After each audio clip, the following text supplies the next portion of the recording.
बड़े चेहरे हैं यूपी के सीएम योगी आदित्यनाथ। सीएम योगी गोरखपुर से पहली बार विधानसभा का चुनाव लड़ रहे हैं। आखिर क्या है सीएम योगी का गोरखपुर से नाता और बीजेपी ने उन्हें गोरखपुर से ही क्यों लड़ाया, इस रिपोर्ट में देखिए।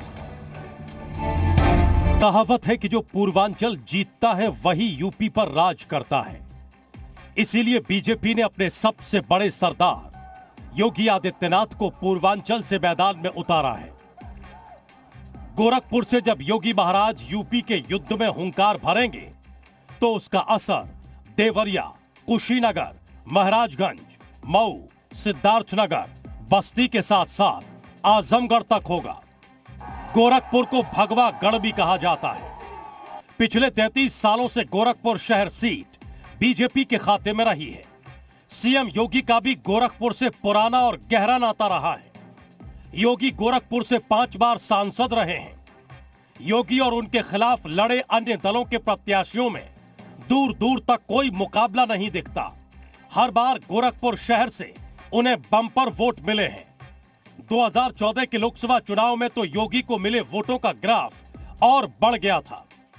गोरखपुर में योगी आदित्यनाथ का सियासत से पुराना नाता रहा है। 1998 में यहाँ से पहली बार सांसद हुए और कहा जाता उससे पहले से ही गोरक्षा पीठ की भूमिका गोरखपुर और पूर्वांचल में काफी महत्वपूर्ण रही है। और गोरखपुर के लिए तो ये भी कहा जाता है no if no but only मट। और यही वजह है कि मुख्यमंत्री यहाँ से चुनाव लड़ रहे हैं और पूरे गोरक्षा पीठ का असर पूर्वांचल और गोरखपुर के आसपास दिख रहा है।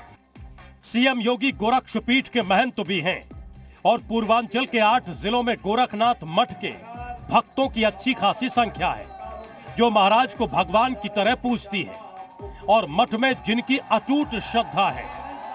लोकसभा चुनावों के दौरान योगी के पक्ष में अब तक पड़ने वाले वोट तो यही बताते हैं कि आदित्यनाथ वहां से अजेय रहे हैं। राजनीतिक पंडितों का भी मानना है कि सीएम योगी का गोरखपुर से विधानसभा का चुनाव लड़ना महज रस्म अदायगी है। उनकी जीत सुनिश्चित है। देखिए, गोरक्षपीठ गोरखनाथ मंदिर जिसके नाम पे ही गोरखपुर बसा हुआ है, ये सीट केवल इस लिहाज से महत्वपूर्ण नहीं है कि वो एक खास क्षेत्र में मजबूत है। एक ऐसी जगह है जो केवल उस क्षेत्र को ही नहीं प्रभावित करती है, बल्कि अगर हिंदुत्व की राजनीति की बात हो तो वो एक महत्वपूर्ण जगह है। और योगी आदित्यनाथ उत्तर प्रदेश का भी नेतृत्व कर रहे हैं और गोरक्षपीठ का भी। अखिलेश ने भले ही पूर्वांचल में जातीय समीकरण के सहारे बीजेपी को घेरने की रणनीति बनाई हो, लेकिन बीजेपी का गोरखनाथ वाला दांव और सीएम योगी की गोरखपुर में सियासी पकड़ इतिहास दोहराने के लिए काफी है।